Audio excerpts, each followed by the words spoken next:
हम लोग को और देखे।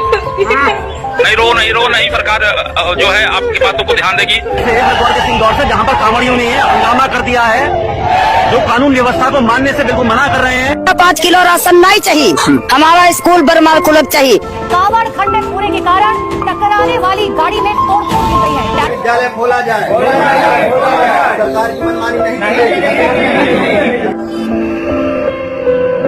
नहीं कहीं नहीं जाना, हमारे विद्यालय हमारे यहाँ रहना।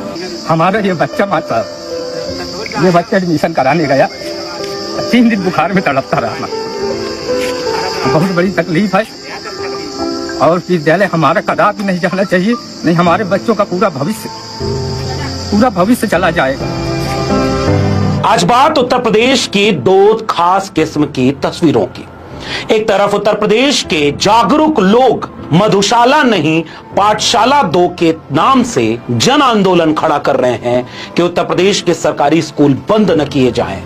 वहीं दूसरी तरफ हरिद्वार के आसपास पश्चिमी उत्तर प्रदेश से युवाओं की भीड़ की तस्वीरें आ रही हैं, जो हरिद्वार में मुख्य सड़क पर चलने के लिए जिद करते हुए गाड़ियों में तोड़फोड़ कर रहे हैं, तो सरकारी बस के छू जाने पर बस में घुसकर तोड़फोड़ कर रहे हैं।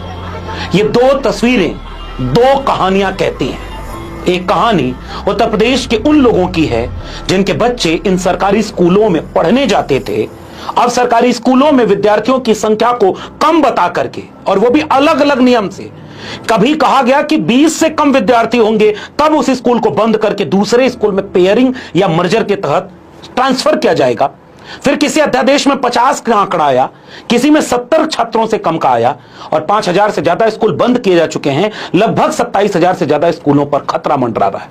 वहीं दूसरी तरफ उत्तर प्रदेश में कंपोजिट ठेका खोला जा रहा है। तकरीबन 27,000 से ज्यादा सरकारी कंपोजिट ठेके की दुकानें नई खुली हैं।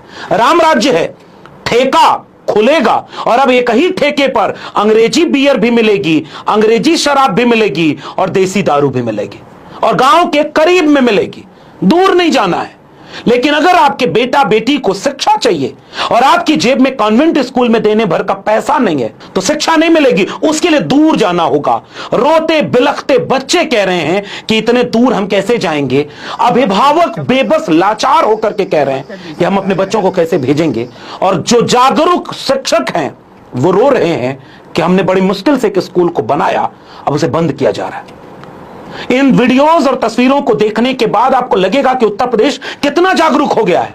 नहीं साहब, उत्तर प्रदेश का एक दूसरा भी चेहरा है। उत्तर प्रदेश के पश्चिमी उत्तर प्रदेश में हरिद्वार जाने वाली हर सड़क पर इस समय जो माहौल है, इस पर डर के मारे कोई चर्चा नहीं करेगा। अखबारों में भी बहुत कम घटनाएं आ रही हैं, जब घटनाएं बहुत ज्यादा बढ़ जा रही हैं तब आ रही हैं।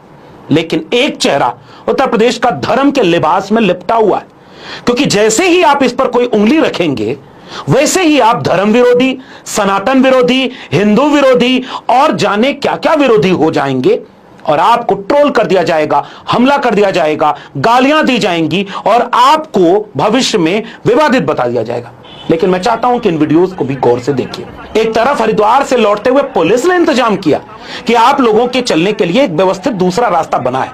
कांवड़ियों ने कहा कि हम मुख्य मार्ग से ही जाएंगे।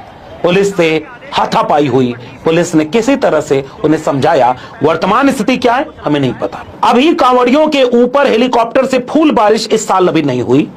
बड़े बड़े पुलिस अधिकारियों को कांवड़ियों के पैर धुलने की वीडियो तो वायरल नहीं हो रही, लेकिन हां, कुछ पुलिस अधिकारियों की तरफ से वर्दी में खड़े होकर कांवड़ यात्रा में शामिल लोगों को कहीं जूस पिलाते, कहीं पानी पिलाते, रील बनाते वीडियो वायरल हो रही है। लेकिन इन कांवड़ियों पर सरकार बहुत ध्यान रख रही है, और ध्यान रखना भी चाहिए। कहीं उत्पात न हो, हंगामा न हो, कहीं उस तरह के दृश्य ना आए कि किसी की गाड़ी कुचल दी गई, किसी की गाड़ी तोड़ दी गई बेरहमी से, कहीं कोई ढाबा तोड़ दिया गया। मैं चाहता हूं कि एक वीडियो गौर से देखिए। सबसे पहले कांवड़ियों का आरोप सुनिए। 3 घंटे में हमारी अंडे की ग्रेवी, इन्होंने अंडे की ग्रेवी छोले में मिला करके हमें खिलाई, हमारी कांवड़ खंडित हो गई। कि वो आरोप लगा रहे हैं कि इस ढाबे में प्याज मिलाकर, नॉनवेज मिलाकर, तो कभी कुछ कुछ का आरोप लगाकर ढाबे पर तोड़ फोड़ी। और पुलिस का बयान देखिए, जब पुलिस कह रही है कि जब जांच की गई तो पता चला कि पैसे के लेन देन का विवाद था, ये पैसा नहीं दे रहे थे खा करके, और उल्टा उस ढाबे वाले को तोड़ा मारा।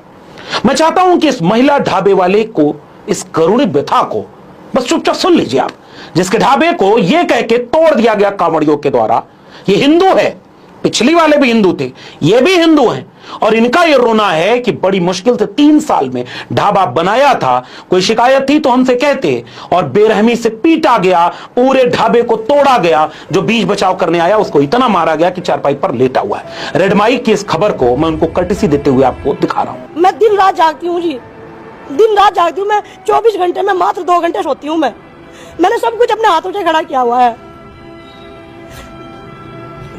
सब बर्बाद कर दिया। अब मुझे जीरो से शुरुआत करनी पड़ी। 3 साल से मेरा काम टूटा हुआ है, मैं फिर भी दिन रात मेहनत कर रही हूँ। अब पता नहीं कौन सी करने का फन मेरे सामने आ रहा है, मुझे समझ में नहीं आ रहा। पश्चिमी उत्तर प्रदेश के इस तरह के जाने कितनी कहानियां आ रही हैं और हर साल आती हैं, कोई नई नहीं है, पहले भी आई हैं, लेकिन भीड़ बढ़ती जा रही है। डीजे बजते हैं, युवाओं का एक हुजूम चलता है हिम्मत के लिए कह दे कि सड़क चलने के लिए होती है, नहीं कहा जाएगा, देश को यहां से सोचना होगा। मैं फिर से कह रहा हूं, यह कहना जोखिम भरा है, क्योंकि तुरंत कोई आएगा कहेगा कि आप हिंदू धर्म के त्योहार से आपको दिक्कत है, 2 हफ्ते 3 हफ्ते की कांवड़ से आपको इतनी दिक्कत होगी। नहीं साहब, आप करो, हम कहां रोक रहे। लेकिन इन दृश्यों से लॉ एंड ऑर्डर, कानून का राज, यह है क्या सवाल, नागरिक के तौर पर आपको छोड़े जा रहा हूं। और जाने कितनी कहानियां इस तरह के मिलेंगे। सरकार चाहेगी कि आप और कांवड़ यात्रा में जाएं, सुविधाएं देगी, आपकी बात को सुनेगी, आपके गुस्से को झेलेगी, आपके आतंक को भी चुपचाप मूक दर्शक बन के सहेगी। कभी कभी कोई खबर आएगी कि कहीं पुलिस ने कार्रवाई करके कुछ लोगों को सजा दी, मारा पीटा, ये किया वो क्या, मोटे तौर पर आपको छूट है, आप सड़क पर हुजूम में जा रहे हैं, जो दिल करे करिए। सरकार आपके साथ खड़ी है, लेकिन सरकार उनके साथ नहीं खड़ी है जो अपने बच्चों के स्कूल और शिक्षा को बचाने के लिए आंदोलन कर रहे हैं। आज रविवार के दिन उत्तर प्रदेश के जागरूक समाज ने मधुशाला नहीं पाठशाला 2 के नाम से ट्विटर ट्रेंड चलाया, और जो नंबर 1 पर ट्रेंड कर रहा था। क्या बोल रहे हैं ये उत्तर प्रदेश के लोग? इन पीड़ाओं को, इन दुख को, दर्द को सुने आप। इससे पहले मैं कुछ आंकड़े दे देता हूं। उत्तर प्रदेश के पहले प्राइमरी सरकारी स्कूलों को बंद करने के लिए कहा गया कि 20 से कम छात्र होंगे तो बंद कर देंगे, फिर आया कि 50 से कम, संभल से आ रहा है कि 70 से कम है तो भी बंद कर दिया जाएगा आपका विद्यालय। यानी कोई एक नीति नहीं है। और पहले भी सरकार ने कह दिया था कि विवेक से आप फैसला लीजिए। हमने पहले भी वीडियो में बार बार बताया कि सरकार ने निर्देश दिया था कि जो स्कूल मैनेजमेंट कमेटी होती है, बिना उसकी सहमति के स्कूल बंद नहीं होंगे। इस समय धड़ल्ले से बिना उनकी सहमति के स्कूल बंद हो रहे हैं। उसमें यह नियम बनाया गया था कि आप पहले गांव वालों को समझाएंगे कि स्कूल में विद्यार्थियों के आने का प्रतिशत बढ़े, अगर इसकी संभावना दिखेगी तो स्कूल मर्ज नहीं होगा, पेयरिंग नहीं होगा। धड़ल्ले से स्कूल पेयरिंग हो रहा है, कोई समझाने नहीं जा रहा है, क्योंकि दबाव उन शिक्षकों को ऊपर से दिया जा रहा है कि भाई आप क्या पेयरिंग क्यों नहीं हो रही, आप क्यों स्कूल नहीं बंद कर रहे। और वहीं शिक्षा मंत्रालय में एक मिनिस्टर साहब परिवारवाद के हैं कि नहीं है, ये होमवर्क आप करिएगा। उनका बयान आ रहा है कि नई शिक्षक भर्ती तब तक नहीं आएगी जब तक पेयरिंग और मर्जर यानी स्कूलों को बंद किए जाने का यह काम पूरा ना हो जाता। अरे जब स्कूल ही बंद कर दोगे तो भर्ती किस बात के लिए ले आओगे? कुछ सरप्लस बच जाएंगे उत्तर प्रदेश में शिक्षक, फिर मध्य प्रदेश, राजस्थान या उत्तराखंड में सप्लाई कर देना, क्योंकि सब जगह बीजेपी की तो सरकार है, वहां भेज देना। उत्तर प्रदेश में जब स्कूल ही नहीं रहेगा तो शिक्षक सरप्लस हो जाएंगे। छात्रों की संख्या कम होने का बहाना बनाकर स्कूलों का मर्जर और पेयरिंग करने वाली सरकार एक बार जवाब देगी कि आपकी स्क्रीन पर जो वीडियोस चल रही हैं, पानी बरसा तो तालाब बन गया प्राथमिक विद्यालय, बच्चे कैसे आते? घर से निकले बच्चे स्कूल जाने के लिए तो कीचड़ भरी सड़कें, बच्चे कैसे आते? स्कूल में शिक्षक पूरे नहीं, बच्चे कैसे आते? उत्तर प्रदेश में लगभग 1,92,000 शिक्षक के पद खाली, वैकेंसी नहीं, बच्चे कैसे आते?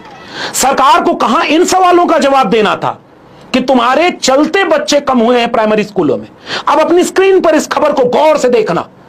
स्कूल में परीक्षा आ गई सामने और विद्यालय में पुस्तक का वितरण नहीं हुआ, ड्रेस का वितरण नहीं हुआ, मिड डे मील में क्या क्या खिलाते हो तुम पता नहीं, सुविधा दे नहीं पाए, बच्चे कम हुए, तो फिर तुम्हें मौका मिल गया स्कूलों को बंद करने का। याद रखना, पहले सरकारी अस्पतालों को इसी तरह बर्बाद किया गया, बीएसएनएल बर्बाद कर दिया गया। याद है आपको, पढ़े लिखे लोगों, पहले बीएसएनएल का नेटवर्क नहीं चलता था, बीएसएनएल का नेटवर्क कम होने लगा, बीएसएनएल वाले कर्मचारियों की छटनी होने लगी, बीएसएनएल में कोई सामान अगर घट गया उसको मांगने के लिए अप्लाई किया गया तो महीनों सप्लाई नहीं हुई, धीरे धीरे भट्टा बैठ गया बीएसएनएल का। फिर एक दिन प्रधानमंत्री अखबार के पहले पन्ने पर प्रचार करते हुए दिखाई दिए, जियो दन दनादन, 1 साल के लिए फ्री में जियो, उसके बाद बीएसएनएल बर्बाद, जियो घर घर।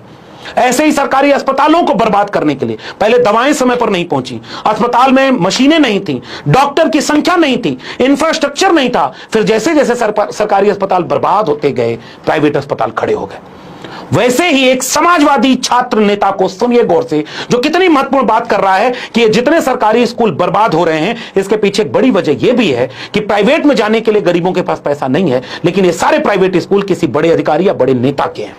वैसे ही जैसे सरकारी अस्पताल बर्बाद होने पर प्राइवेट अस्पताल नेताओं के खुले हैं। हम कहते हैं, सरकार से कहते हैं, आप ये सरकारी विद्यालय बंद करने के बाद प्राइवेट के 1 से 8 तक की मामला खत्म कर दीजिए। चाहे डीएम का बच्चा हो, चाहे मुख्यमंत्री का बच्चा हो, सरकारी विद्यालय में पढ़ेगा, अभी शिक्षा व्यवस्था सही हो जाएगी। लेकिन नहीं करना चाहते। आप बताइए, प्राइवेट स्कूलों की क्या स्थिति है? पीजी, एलकेजी, इन लोगों को बताओ 50-50 हजार 1 लाख रुपए सालाना की फीस है, इनको बढ़ावा दे रहे हैं, क्योंकि उसका सबसे बड़ा कारण है कि आज देश में जितने ग्रस्त नेता उन्हीं के सबके विद्यालय चल रहे हैं। वही उनका काली कमाई का जरिया बना हुआ है, बिजनेस बना के रख दिया है। बगल में डाइट है, हर साल कम से 100 सीटें आती है और सरकार उसका पैसा भरे। प्राइवेट पूरे जिले में प्राइवेट में कम से कम मुझको लगता है तो 500 से 1000-1500 सीटें होंगी। आप 1000-1500 सीटों का 1-1 रुपए जोड़ लीजिए, 41,500 रुपए फीस है। आप जोड़ लीजिए एक बच्चे का सरकार के भंडार में कितना पैसा जाता है। आप उनको नौकरी नहीं दे पा रहे हैं तो आप क्या कहते हैं, विद्यालय बंद करने का काम कर रहे हैं? ये कौन सा तरीका है सरकार का? मैं चाहता हूं कि एक अभ्यर्थी को सुने जो ये कह रहा है कि छात्रों की कम संख्या बताकर जो आप ये स्कूल बंद कर रहे हैं, नौकरी दे दीजिए। आप देखिए कि इनकी संख्या कैसे हम बढ़ाते हैं। आप हम लोगों को मौका देके तो देखिए।